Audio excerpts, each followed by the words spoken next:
Hi guys, when it comes to Brexit benefits, the Tories have to lie or bend the truth to breaking point. Case in point, the Erasmus Plus scheme, which was something British students could avail of when the UK was a member of the EU. For those who don't know, it was set up in 1987 to facilitate student exchanges between universities. Since then, it was expanded to include a wider range of education. During the Brexit negotiations, the EU offered the UK the chance to remain part of this, but Boris Johnson's government rejected the idea. Here, an SNP MP challenges the government over its replacement for Erasmus. Well, thank you, Mr. Speaker. Of course, we fully recognise the benefits of international educational opportunities, but we have decided that it's not in the UK's interest to seek continuing participation in the Erasmus or Erasmus Plus programme.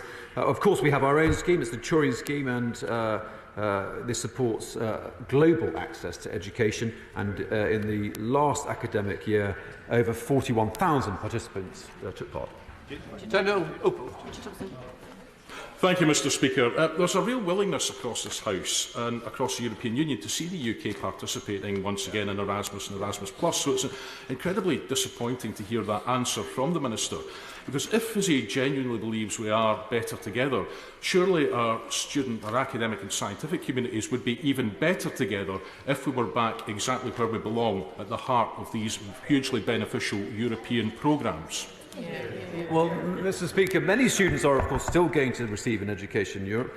The Erasmus programme was financially unbalanced on our side, and the advantage of the Turing Scheme, these opportunities are now global.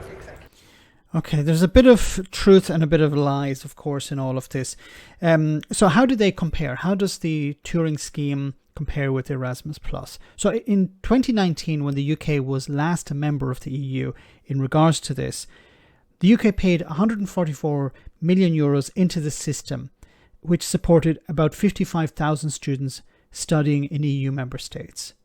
The Turing Scheme instead costs about £110 million and only covers 40,000 students.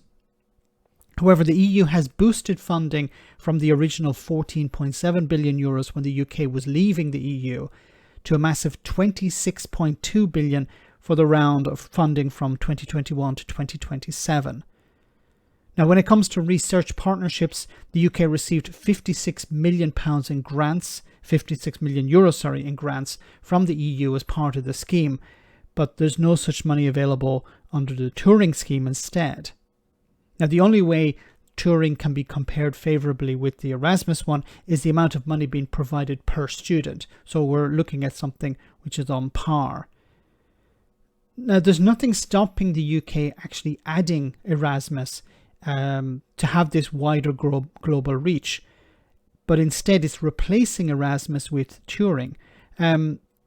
Yes, it has a wider reach, of course, but it's limited to the number of participants because of the limited amount of funding. This was a wonderful scheme that allowed British students to travel to Europe and to study, not just when it came to university, but a wider range of education. That's gone now.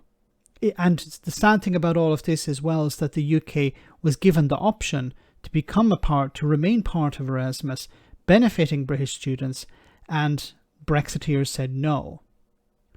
So the Turing Scheme is on par when it comes to per student funding, but the amount of money being put into it is much less than the Erasmus one. And as the Erasmus funding has gone up, the UK is of course losing out there as well. Let me know in the comment section, guys, what you think. As always, your comments are greatly appreciated. Thanks a lot.